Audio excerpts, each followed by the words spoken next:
നമസ്കാരം. The path is the goal എന്ന discussion സീരീസിന്റെ അടുത്ത സെഷനിലേക്ക് വീണ്ടും ഏവർക്കും സ്വാഗതം. നമുക്ക് ആദ്യം തന്നെ മെഡിറ്റേഷൻ ചെയ്യാം. കണ്ണുകൾ അടച്ച് ശാന്തമായിരിക്കും. ഭൂമി മാതാവിനോടും സർവചരാചരങ്ങളോടും അന്തരീക്ഷത്തോടും കൃതജ്ഞത രേഖപ്പെടുത്തൂ. ഭൂമി മാതാവിൽ നിന്നുമുള്ള ഹീലിംഗ് എനർജി കാലുകളിലൂടെ പ്രവേശിച്ച് ശരീരം മുഴുവൻ വ്യാപിക്കുന്നതായും ശരീരത്തിലെ എല്ലാ ഭാഗങ്ങളെയും എല്ലാ കോശങ്ങളെയും റിലാക്സ് ചെയ്യാൻ സഹായിക്കുന്നതായും അനുഭവിക്കും.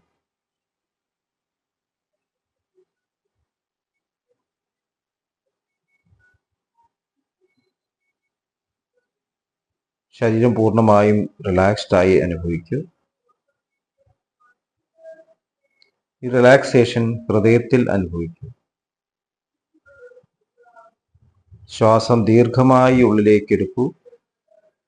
ഹൃദയത്തിൽ സ്നേഹം നിറയുന്നതായി അനുഭവിക്കൂ. ശ്വാസം പുറത്തേക്ക് വിടുമ്പോൾ സ്നേഹം പ്രപഞ്ചം മുഴുവൻ വ്യാപിക്കുന്നതായും അനുഭവിക്കൂ. ഹൃദയത്തിൽ കുടികൊള്ളുന്ന സ്നേഹത്തിന്റെ സ്രോതസ്സിൽ നിന്നും ഉദ്ഭവിക്കുന്ന ദിവ്യപ്രകാശം മനസ്സിനെ ആകർഷിക്കുന്നതായി അനുഭവിക്കൂ. ഈ ദിവ്യപ്രകാശത്തിൽ ധ്യാനം ആരംഭിക്കൂ.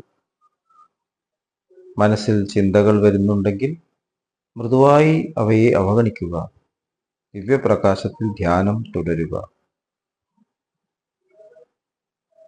Please start meditation.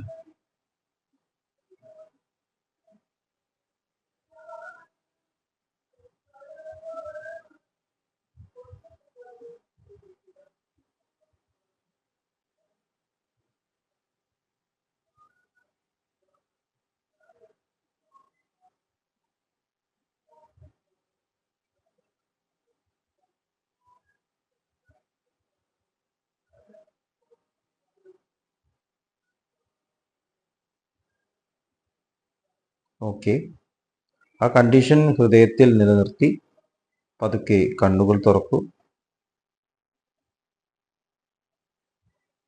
എല്ലാവരെയും ഹാർദമായി ഹാർട്ട്ഫുൾനെസ് സഹജമാർഗ് മെഡിറ്റേഷൻ സിസ്റ്റത്തിലേക്ക് വീണ്ടും സ്വാഗതം ചെയ്യുന്നു. എങ്ങനെ ഈ സിസ്റ്റത്തിൽ ജോയിൻ ചെയ്യാം എന്നതിനെ കുറിച്ചിട്ടുള്ള ഡീറ്റെയിൽസ് ഡിസ്ക്രിപ്ഷൻ ബോക്സിൽ കൊടുത്തിട്ടുണ്ട്. നമ്മൾ എഡ്യൂക്കേഷനെ കുറിച്ചാണ് ഡിസ്കസ് ചെയ്തുകൊണ്ടിരിക്കുന്നത്. യഥാർത്ഥത്തിലുള്ള എഡ്യൂക്കേഷൻ എന്ന് പറയുമ്പോൾ ഉള്ളിൽ നിന്നുമുള്ള ആ പെർഫെക്ഷനെ മാനിഫെസ്റ്റ് ചെയ്യുക, പ്രകടമാക്കുക എന്നാണ് സ്വാമി വിവേകാനന്ദ പറഞ്ഞത്. നമ്മൾ അതിന് തടസ്സങ്ങൾ കൊണ്ടുവരരുത്. ഉള്ളിലുള്ള ആ പൂർണ്ണതയ്ക്ക് മാനിഫെസ്റ്റ് ചെയ്യാൻ പറ്റുന്ന തരത്തിലുള്ള അന്തരീക്ഷം ജീവിതത്തിൽ കൊണ്ടുവരിക. കുട്ടിക്കാലത്ത് കുടുംബാംഗങ്ങളും സൊസൈറ്റിയും എല്ലാം ഇതിൽ പങ്കുചേരണം. നമ്മുടെ മാസ്റ്റേഴ്സിൻ്റെയും അവതാരങ്ങളുടെയും കഥയെല്ലാം എടുത്തു നോക്കിയാൽ പലപ്പോഴും ഇത് നമുക്ക് കാണാൻ സാധിക്കും. അവരെ കുട്ടിക്കാലത്ത് പ്രൊട്ടക്റ്റ് ചെയ്യുന്നു. ഒരു നല്ലൊരു അന്തരീക്ഷത്തിൽ അവരെ വളരാൻ, അവരുടെ ആ ഉള്ളിലുള്ള പ്രാർത്ഥനാഭാവം നിലനിർത്താൻ വേണ്ടിയിട്ടുള്ള അവസരം ഉണ്ടാവുന്നു. അതിന് പറ്റുന്നൊരു ഫാമിലി, അതിന് പറ്റുന്നൊരു സൊസൈറ്റി, അപ്പം അതിലൂടെ എക്സ്പ്രസ് ചെയ്യപ്പെടുകയാണ്. അപ്പോൾ കുട്ടിക്കാലത്ത് ഈഗോ കംപ്ലീറ്റ് ആയിട്ട് സൃഷ്ടിയിലേക്ക് തിരിയാതെ ഇരുന്നാൽ ഈ പൂർണ്ണത മാനിഫെസ്റ്റ് ചെയ്യാനുള്ള സാധ്യത കൂടുതലാണ്.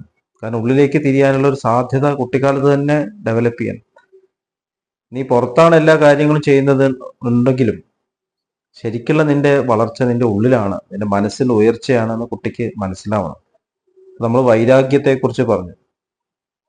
മനസ്സിനെ പൂർണ്ണ തത്വത്തിലേക്ക് കണക്ട് ചെയ്തിട്ട്, ലക്ഷ്യത്തിലേക്ക് കണക്ട് ചെയ്ത് നമ്മൾ അവിടേക്ക് തന്നെ ലക്ഷ്യം വെച്ചിട്ട് യാത്ര ചെയ്യുമ്പോൾ താഴെയുള്ള കാര്യങ്ങൾ, താഴെ എന്ന് പറഞ്ഞാൽ മോശപ്പെട്ടല്ല, അത് അത്ര ഇമ്പോർട്ടൻസ് ഇല്ലാണ്ടേ മാറും.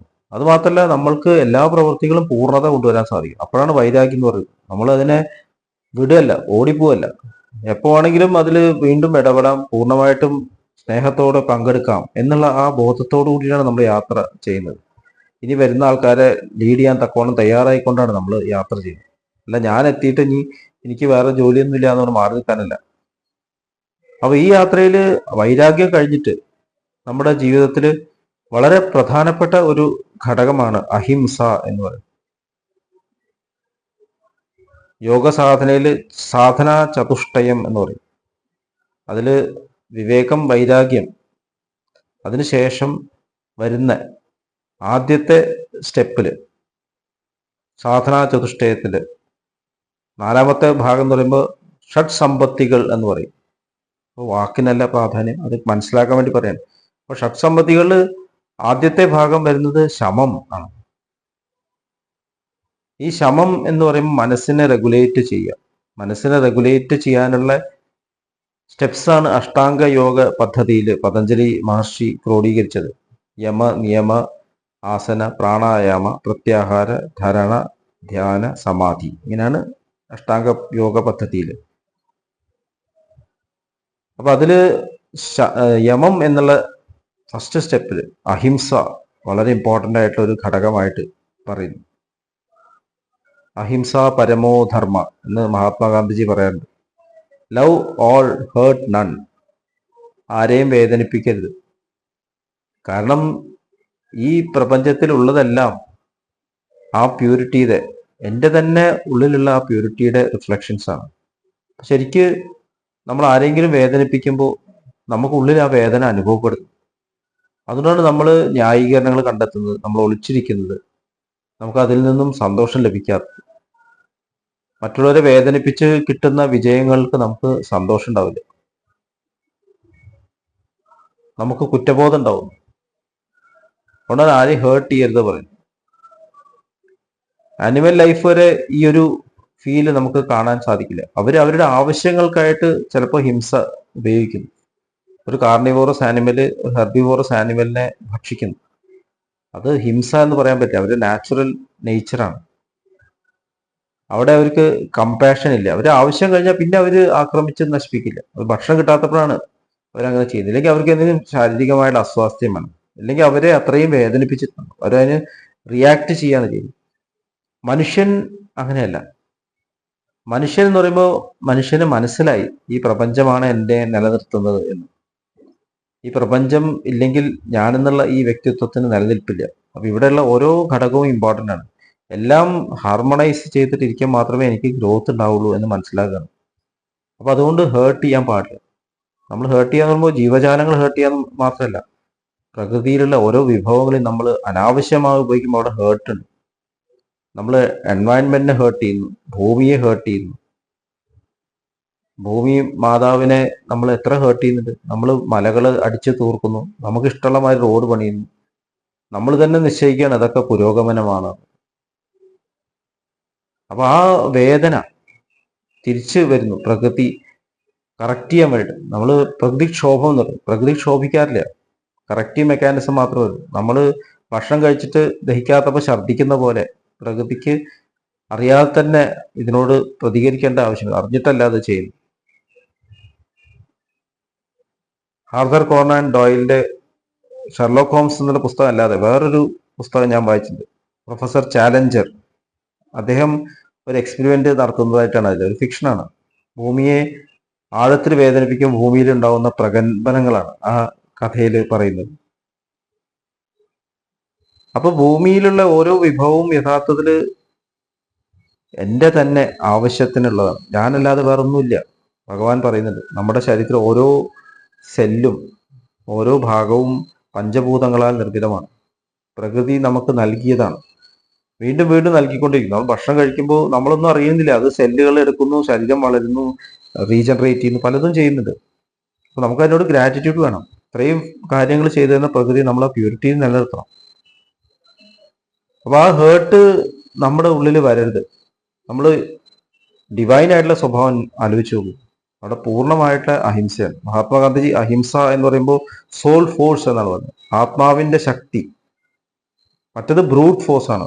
ഹിംസ എന്ന് പറഞ്ഞാൽ ബ്രൂട്ട് ഫോഴ്സ് ആണ്. ശാരീരികമായിട്ടുള്ള ശക്തി ഉപയോഗിക്കുമ്പോൾ അത് ബ്രൂട്ട് ഫോഴ്സ് ആണ്. മനുഷ്യൻ ശരീരം കൊണ്ടോ മനസ്സുകൊണ്ടോ ആരെയും ഹിംസിക്കാതെ ആത്മാവ് കൊണ്ട് സ്നേഹം കൊണ്ട് ആൾക്കാരെ ഇൻഫ്ലുവൻസ് ചെയ്യുമ്പോൾ അതിനാ ഹിംസ എന്ന് പറയുന്നത്. എവിടെയെല്ലാം നമുക്ക് ഇടപെടേണ്ടി വരുന്നോ, നമ്മുടേതായിട്ടുള്ള കറക്ഷൻസ് കൊണ്ടുവരാൻ ശ്രമിക്കുന്നു, അവിടെയൊക്കെ ഹിംസ ചെറിയ തോതിലുണ്ട്. അപ്പോൾ പൂർണ്ണമായിട്ടുള്ള അഹിംസ സാധ്യമല്ല എന്നുള്ളത് ഉറപ്പാണ്. എങ്കിലും നമ്മുടെ തലത്തിൽ നമ്മൾ മനസ്സുകൊണ്ടോ ചിന്ത കൊണ്ടോ പ്രവൃത്തി കൊണ്ടോ അറിഞ്ഞിട്ട് ആദ്യം വേദനിപ്പിക്കരുത്. ഇനി അറിയാതെ നമ്മൾ വേദനിപ്പിച്ചിട്ടുണ്ടെങ്കിൽ അതിന് നമ്മൾ മാപ്പ് പറയണം, നമ്മൾ റിപ്പൻറ്റ് ചെയ്യണം. ഒന്നെങ്കിൽ നേരിട്ട് മാപ്പ് പറയുക, ഇല്ലെങ്കിൽ വിധാതാവിനോട് മാപ്പ് പറയുക, ഞാൻ അറിയാതെ ചെയ്തു പോയി. കരചരണ കൃതം വ കർമ്മ വ കായജം വ ശ്രവണ നയനജം വ മാനസം വ അപരാധം വിധിതം അവിദിതം വ സർവമേതക്ഷമസ്വ ശിവ ശിവ കരുണാബ്ദേ ശ്രീ മഹാദേവ ശംഭോ. ഒരു ശ്ലോകമാണ്. നമ്മളുടെ ഇന്ദ്രിയങ്ങൾ കൊണ്ടും മനസ്സുകൊണ്ടും എല്ലാം നമ്മൾ അറിയാതെ അറിഞ്ഞുകൊണ്ട് ചെയ്യുന്ന അപരാധങ്ങൾക്ക് നമുക്ക് വെറും റിപ്പനൻസ് പോരാ, അത് ഗിൽട്ടായിട്ട് നിൽക്കുന്നു. അതിന് നമുക്ക് ഈശ്വരന്റെ ഹയർ ലെവലിന് ഗ്രേസ് ആവശ്യമുണ്ട്, കംപ്ലീറ്റ് റിപ്പനൻസ് ആവശ്യം, സറണ്ടർ ആവശ്യമുണ്ട്. അറിയാതെ ചെയ്ത തെറ്റുകളിൽ തീർച്ചയായിട്ടും അവിടെ നമുക്ക് സഹായം ലഭിക്കും. നമ്മൾ ഈ ഒരു മനോഭാവത്തിൽ ഇനി ഞാനത് ആവർത്തിക്കില്ല, നമ്മളത് കറക്റ്റ് ചെയ്യാം. നമ്മൾ അറിയാതെ വേദനിപ്പിച്ചിട്ടുണ്ടെങ്കിൽ കറക്റ്റ് ചെയ്യാം, ഇനി അത് ചെയ്യാൻ പാടില്ല. വെളിച്ചം അന്ധകാരത്തെ നീക്കുന്നത് പോലെ സ്നേഹം അവിടെ എല്ലാത്തിനെയും കറക്റ്റ് ചെയ്യുന്നു. സ്നേഹം എല്ലാ തടസ്സങ്ങളും നീക്കം ചെയ്യുന്നു എന്നാണ് മഹാത്മാഗാന്ധിജി പറഞ്ഞത്. Non violence. അപ്പൊ നമ്മൾ നോൺ വയലൻസ് പറഞ്ഞാൽ ശക്തിയില്ലാത്ത ഒരവസ്ഥയല്ല, കറേജിന്റെ ലക്ഷണം. കാരണം ഞാൻ മനസ്സിലാക്കുന്നു പ്രപഞ്ചത്തിന്റെ അടിസ്ഥാനം ഈശ്വരനാണ്, ഡിവിനിറ്റിയാണ്, അത് മരണമില്ലാത്തതാണ്, അതിനെ നശിപ്പിക്കാൻ പറ്റില്ല, കൊല്ലാൻ പറ്റില്ല. ഭഗവാൻ ശ്രീകൃഷ്ണൻ ഭഗവത്ഗീത പറഞ്ഞു, അതിനെ വെള്ളം കൊണ്ട് നനയ്ക്കാൻ പറ്റില്ല, തീ കൊണ്ട് അതിനെ ചുടാൻ പറ്റില്ല, കാറ്റ് കൊണ്ട് അതിനെ ഇളക്കാൻ പറ്റില്ല, ഒന്നുകൊണ്ട് അതിനെ നശിപ്പിക്കാൻ പറ്റില്ല. അത് അനന്തമാണ്, അജനാണ്. നൈനം ചിന്തന്തി ശസ്ത്രാണി നൈനം ദഹതി പാവക ചൈനം ക്ലേദയന്ത്യാപോ ന ശോഷയതി മാരുത അച്ഛേദ്യോയം അദാഹ്യോയം അങ്ങനെ കണ്ടിന്യൂ. ആ പൂർണ്ണത ഒരിക്കലും നശിക്കില്ല എന്നുള്ള ബോധത്തോടെ ജീവിക്കാൻ പൂർണ്ണമായിട്ടുള്ള കറേജസ് ആയിട്ട് മാറും. കറേജിന്റെ റിഫ്ലക്ഷനാണ് അഹിംസ എന്ന് പറയുന്നത്. എപ്പോൾ നമ്മൾ ഹേർട്ട് ചെയ്യുന്നു അവിടെയൊക്കെ നമ്മൾ ഭയപ്പെടാണ്, കവേർഡ്സ് ആണ്. അതുകൊണ്ട് കവേർഡ്സ് ആണ് എപ്പോഴും ഹിംസ ചെയ്യുന്നത് എന്നെല്ലാവരും പറയും. കവേർഡ്ലി ആക്ട് എന്നൊക്കെ പറയും. സൂയിസൈഡ് ആയാലും ഹോമിസൈഡും എല്ലാം കവേർഡ്ലിയാണ്. നമ്മുടെ ധർമ്മം അനുഷ്ഠിക്കുക, സ്നേഹത്തോടെ അനുഷ്ഠിക്കുക, കാത്തു നിൽക്കുക, പിന്നെയും പ്രവർത്തിച്ചുകൊണ്ടിരിക്കുക, സ്നേഹത്തെ അതിൻ്റെ പ്രവർത്തനത്തിന് വേണ്ടിയിട്ടുള്ള സമയം കൊടുക്കുക, പേഷ്യൻസ്, ക്ഷമ, ഇതൊക്കെ ഈശ്വര സ്വഭാവമാണ്. ഈശ്വരൻ അനന്തമായിട്ട് ക്ഷമിച്ചുകൊണ്ടിരിക്കുക, എല്ലാവരും തന്നെ പോലെ ആവാൻ. അപ്പൊ ആ ഡിവൈൻ സ്വഭാവം നമ്മൾ കാണിക്കട്ടെ. അപ്പൊ നമ്മൾ ആരെയും വേദനിപ്പിക്കരുത്, പ്രത്യേകിച്ചും പേരൻസിനെ വേദനിപ്പിക്കരുത്. ചാരിജി മഹാരാജ് പറയുന്നത് അമ്മയെ വേദനിപ്പിക്കരുത്. ഇവിടെ നമ്മൾ ജീവിക്കുമ്പോൾ നമ്മൾക്ക് ജന്മം നൽകിയിട്ട് നമ്മുടെ പേരൻസിന്റെ ഹൃദയത്തിൽ നമ്മൾ വേദന ഉണ്ടാക്കി കഴിഞ്ഞാൽ പ്രപഞ്ചത്തിനെ വേദനിപ്പിക്കുന്ന മാതിരിയാണ്. അത് നമ്മളിലേക്ക് ഒഴുകി വന്നത് പോലും അദ്ദേഹത്തിൽ അവരിലൂടെയാണ് ഒഴുകി വന്നിട്ടുള്ളത്. അവരാണ് നമുക്ക് ജീവൻ നൽകിയിട്ടുള്ളത്. വേറെ ഒന്നും അവർ തന്നില്ലെങ്കിലും ആ ഒരു ഗ്രാറ്റിറ്റ്യൂഡ് നമുക്ക് ഉണ്ടാവണം. ഈ മനുഷ്യ ജന്മം തന്നു, ഇനി അന്ന് അവരൊന്നും ചെയ്തില്ലെങ്കിലും കുഴപ്പമില്ല, നമ്മൾ എറ്റേണലി ഗ്രേറ്റ്ഫുൾ ആണ്. അപ്പൊ അവര് ഇങ്ങോട്ട് എന്ത് ചെയ്യുന്നു എന്നുള്ളതല്ല ഇമ്പോർട്ടൻറ്റ്, നമ്മൾ അങ്ങോട്ട് എങ്ങനെ പെരുമാറുന്നു എന്നുള്ളതാണ് ഇമ്പോർട്ടൻറ്റ്. അവിടെ പകയോ പകരം വീട്ടിലൊക്കെ ഉണ്ടെങ്കിൽ നമ്മൾ ഇൻഗ്രാറ്റിറ്റ്യൂഡ് കാണിക്കും. പ്രകൃതിക്ക് അതിൻ്റെതായിട്ടുള്ള റൂൾസ് ഉണ്ട്. ഹിരണ്യകശ്യപുവിന്റെ മകനായിരുന്നു പ്രഹ്ലാദൻ ഒരിക്കലും ഹിരണ്യകശ്യപുവിനെ വെറുത്തില്ല. നരസിംഹത്തോട് ചോദിക്കുന്ന ആദ്യത്തെ വരം എന്ന് പറയുമ്പോൾ എന്തായിരുന്നു? എൻ്റെ അച്ഛന് മാപ്പ് നൽകണം, അദ്ദേഹം ചെയ്തത് എന്താണെന്ന് അദ്ദേഹത്തിന് അറിഞ്ഞില്ല. ഈ ഒരു ഭാവം നമ്മുടെ ഉള്ളിൽ എപ്പോഴും എപ്പോഴും വരുന്നത് ഫാമിലി ലൈഫിനാണ്. ഓൾവേസ് ലവ്, നെവർ ഹേർട്ട് എന്നുള്ള ആ ഒരു സിദ്ധാന്തം അത് കുട്ടികളിൽ വളർത്തിയെടുക്കണം. വിദ്യാഭ്യാസത്തിൽ നമ്മൾക്ക് ഈ തരത്തിലുള്ള ഒരു സ്നേഹത്തിന്റെ മാനിഫെസ്റ്റേഷൻ വരണമെന്നുണ്ടെങ്കിൽ ഹേർട്ട് ചെയ്യാതിരിക്കുക, ഹേർട്ട് ചെയ്യാണ്ട് സംസാരിക്കാതെ നമ്മൾ പഠിക്കുക, സംസാരിക്കാൻ പഠിക്കുക, ഹേർട്ട് ചെയ്യാണ്ട് പ്രവർത്തിക്കാൻ ശ്രമിക്കുക, ഷെയർ ചെയ്യുക. പരീക്ഷയിൽ മാർക്ക് കിട്ടാനായിട്ട് നമ്മൾ മറ്റുള്ളവരെ ഉപദ്രവിക്കുക, കോപ്പി അടിക്കുക, പറഞ്ഞു കൊടുക്കാണ്ടിരിക്കുക, കുറേ ലെവൽസ് നമുക്ക് കറക്ഷൻസ് കൊണ്ടുവരാൻ സാധിക്കും. അപ്പോൾ ഈ പൂർണ്ണതയിലേക്കുള്ള നമ്മുടെ എവല്യൂഷനിൽ ഇത് വളരെ ഇമ്പോർട്ടൻ്റ് ആയിട്ടുള്ള ഘടകമാണ്. ഇത്രയും പറഞ്ഞുകൊണ്ട് ഇന്നത്തെ ഡിസ്കഷൻ അവസാനിപ്പിക്കുന്നു. നന്ദി, നമസ്കാരം.